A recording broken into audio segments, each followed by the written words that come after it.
گھریلو ناچاکیاں ہو جاتی ہیں، بعض کا کچھ لوگ اپنی بیویوں کو گالیاں دیتے ہیں. ایسے روز کیس آتے ہیں، وہ بات کرتے ہیں کہ وہ اتنا غصے میں آ جاتے ہیں کہ اس بیچاری کو گالیاں دینا شروع کر دیتے ہیں، چونکہ وہ کمزور ہے. دو کمزوروں کے بارے میں اللہ سے ڈرنے کی تلقین کی گئی ہے، ایک غلام اور ایک بیوی. یہ بیچاری بھاگ کے جا نہیں سکتی. پھر غریب ماں باپ کی بیٹی ہو، سسک سسک کے رشتہ ہوا ہو، اور باقی بہنیں جوان گھر بیٹھی ہوں، ان کا رشتہ ہو نہ رہا ہو، تو یہ بھی گھر جا کے بیٹھ جائے؟ کبھی نہیں بیٹھے گی.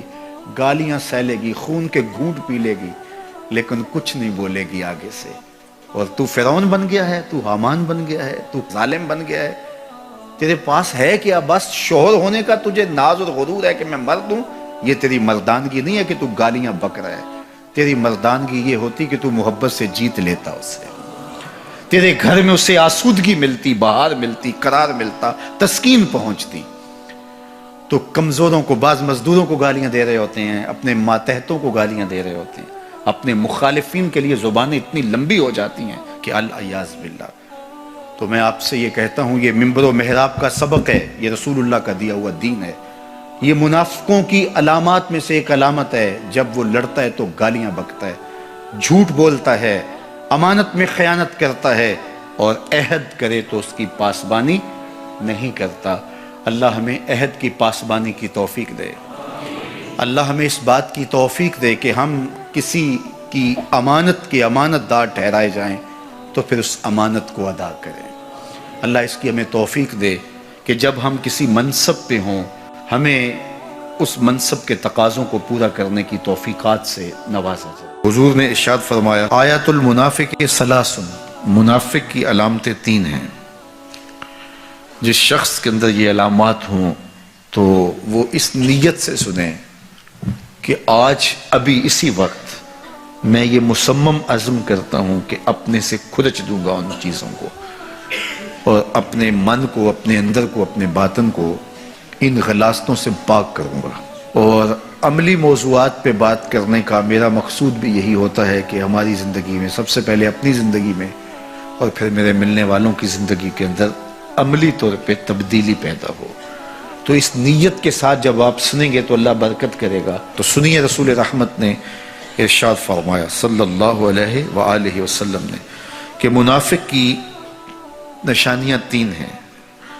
ان میں سے ایک، اذا حدث کذب، جب وہ بولتا ہے تو جھوٹ بولتا ہے. یہ منافق کی علامتوں میں سے ایک علامت ہے کہ اس کی زبان جھوٹ کی عادی ہوتی ہے. زندگی میں جھوٹ سے اپنے آپ کو بچائیں، یہ زہر قاتل ہے، اندر اجاڑ دیتا ہے، آپ کا معاشرے سے اعتبار ختم کر دیتا ہے، اور آپ کی رسوائی کا سبب ہے. دوسرا ارشاد فرمایا، وَإِذَا وَعَدَ أَخْلَفَ، جب وہ وعدہ کرتا ہے تو وعدہ خلافی کرتا ہے. یہ منافق کی علامت ہے کہ وہ وعدہ پورا نہیں کرتا. میرے حضور کسی سے وعدہ کرتے ہیں کہ تیرے آنے تک یہاں کھڑا ہوں، اور وہ جا کے بھول جاتا ہے. میرے حضور 3 دن کھڑے رہتے ہیں، 3 دن کے بعد اچانک وہاں سے گزرا، دیکھا تو حضور کھڑے ہیں. بڑی شرمندگی ہوئی، ڈرتا ہوا آگے بڑھا، صرف اتنا کہا، یار تو نے مشقت میں ڈال دیا. 3 دن تک میرے حضور کھڑے. اور میں کہتا ہوں وہ تو 3 دن بعد واپس آ گیا. وہ نہ آتا 3 سال بھی کھڑا رہنا ہوتا، میرے حضور کھڑے رہتے کہ میں نے اس سے وعدہ کیا ہوا ہے. اور میں اور آپ دیکھیں کہ ہم کہاں کھڑے ہیں. ہم کسی سے وعدہ کریں، ہم خود وعدہ کرتے ہیں تمہیں 6 ماہ کے بعد پیسے دیں گے. وہ بیچارہ 6 ماہ کے بعد بھی جو ہے وہ 1 ماہ اور اوپر گزار لیتا ہے کہ چلو کوئی بات نہیں ہے.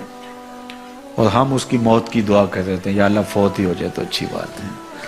تو پھر ہم کہیں کہ اللہ کی رحمتیں ہمیں نصیب ہوں. یار وعدہ کیا ہے، اپنا تن بھی بیچ کے دینا پڑے تو دیں گے. جو وعدہ کیا ہے، جہاں کھڑے ہوئے ہیں وہاں کھڑے رہیں گے، چاہے اس کی کتنی بھی اذیت ہمیں کیوں نہ سہنی پڑے. جب وعدہ کیا ہے تو پھر اس کو پورا کرو. تیسری بات میرے حضور نے ارشاد فرمائی، وَإِذَا تُؤْمِنَ خَانَ، جب اس کے پاس امانت رکھی جائے تو خیانت کرے.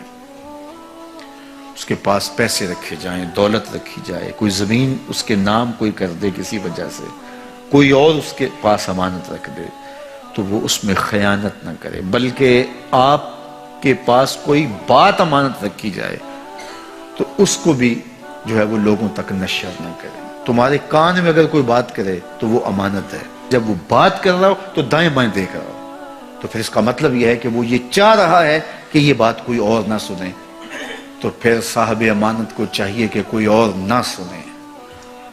یہ امانت ہے اور اس امانت کو پورا کیا جائے. اور چوتھی علامت یہ ارشاد فرمائی، منافق جب کسی سے لڑ پڑتا ہے تو گالیاں دیتا ہے. ہمارے دین نے ہمیں گالی دینے سے روکا ہے. اپنی زبان کی پاکیزگی اور اپنی زبان کی طہارت کا سامان کیجئے. آپ کسی بھی حالت میں ہوں، آپ کے اوپر کوئی کتنی بھی زیادتی کر رہا ہو، آپ کو کوئی تھپڑ بھی مار رہا ہو، تو آپ اس کا مقابلہ ضرور کریں، لیکن آپ کی زبان گندی نہیں ہونی چاہیے. یہ غصے کے وقت ہی تو انسان کا پتہ چلتا ہے. ظفر سے آدمی نہ جانیے چاہے جتنا بھی ہو صاحب فہم و ذکا، جسے عیش میں یاد خدا نہ رہی، جسے تیش میں خوف خدا نہ رہا.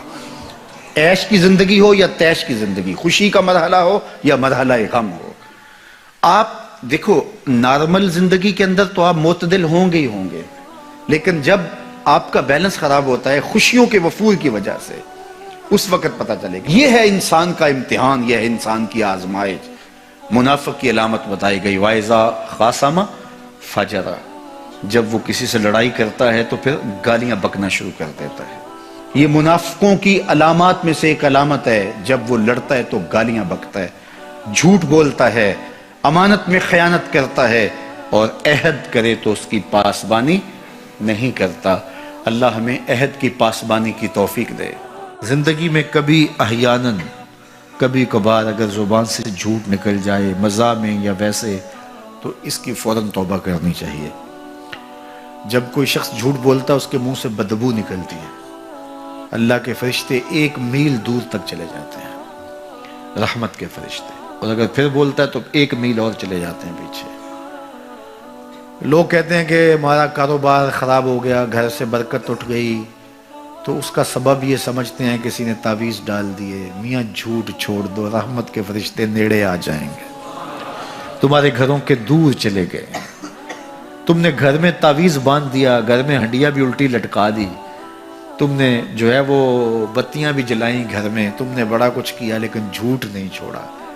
تمہاری بتیاں جلانے سے، تعویذ لٹکانے سے فرشتے واپس نہیں آئیں گے. فرشتے واپس تب آئیں گے جب جھوٹ چھوڑو گے. تو جھوٹ چھوڑو، رحمت کے فرشتے نیڑے آ گئے تو رحمتیں برسنا شروع ہو جائیں. تو ہم بیماری اور ہے، علاج اور کر رہے ہیں. کچھ لوگوں کا تو کام ہی جب بھی کوئی مشکل بنی تعویذ لینے دوڑ پڑتے ہیں. اور بابا بھی کہتا ہے چنگا ہو گیا تو آ گیا، ورنہ چل جانا سی تعویذ. چونکہ اگر وہ یہ نہ بتائے تو اس کا تو کاروبار ختم ہو گیا. وہ تو بیٹھا اسی کام کے لیے ہے. اس نے تو ٹاٹن جو ہے وہ رات فوٹو سٹیٹ کروا کے رکھے ہوئے، 10 اس کو دینے، 15 اس کو دینے. وہ تو کام ہی یہ کرتا ہے. اور وہ کہے کہ نہیں بابا تیرے گھر میں جھوٹ ہے، تیرے رزق میں ملاوٹ ہے، تو نماز نہیں پڑھتا، تو سجدہ ریز نہیں ہوتا، تیرے یہ خرابیاں، تو پھر بابے کے پاس کسی نے کیا لینے آنا. جب مشکل ہوگی تو مصلے پہ سر جھکائے گا، بابا تو بھوکا مر جائے گا. اس لیے بابا کہتا چنگا ہو گیا تم آیا ویلے سر آ گیا، نہیں تو یہ چل جانے تھے، تبھی تو کچھ رہنے نہیں تھا. پھر مریض بن جائے. ہر اتوار کو بابے کے در پہ حاضری دینی پڑتی ہے. چھوڑو بابوں کو، اللہ کی چوکھٹ پہ آ جاؤ. 5 گانا نماز یہ شعار زندگی بنا لو، دیکھنا گھر میں برکتیں اتریں گی. جھوٹ نہ بولو، فرشتے رحمت کے نیڑے آ جائیں گے. ہر بار جھوٹ بولیں گے 1 میل 1 میل 1 میل 1 میل. ذرا سوچے نا، ہر بندہ یہاں بیٹھے سوچے ہمارے فرشتے کتنے کو دور ہو چکے ہوں گے. سویر سے لے کر جھوٹ ہی جھوٹ، روز کتنا اور پیچھے دھکیل دیتے ہیں. پچھلے سارے گناہوں سے توبہ کرو. کریم وہ اتنا ہے، فرشتوں کو حکم کرے گا واپس جاؤ، اس کے گھر کے اوپر اپنے پر ڈال دو. یا اللہ اس نے تو بدبو دی اور ہم یہاں تک آئے، کہا توبہ کر گیا، اس گھر میں خوشبوؤں کے بسیرے ہو گئے. تو جھوٹ سے توبہ کرو، یہ علامت ہے نفاق کی. تھوڑی سی تکلیف ہوتی ہے، جو بندہ عادی جھوٹ ہوتا ہے اس کے لیے وہ چسکا لگ گیا ہوتا ہے نا جھوٹ بولنے کا. نشہ لگ جائے کسی کو تو نشہ اتنی جلدی چھٹتا تو نہیں ہے، حالانکہ وہ خود بھی جان رہا ہوتا ہے کہ برا ہے. گھر کے برتن بیچ دیتے ہیں نشے والے، لیکن اس کے باوجود چھٹتا نہیں ہے. لیکن جو ہے وہ کوشش کر کے جب چھوڑ لیں گے، سچی توبہ جب انسان اپنے دل سے کرتا ہے تو آسان ہو جاتا ہے. سچ میں طمانیت ہے. اور جھوٹ میں جو ہے وہ ریبہ فرمایا گیا.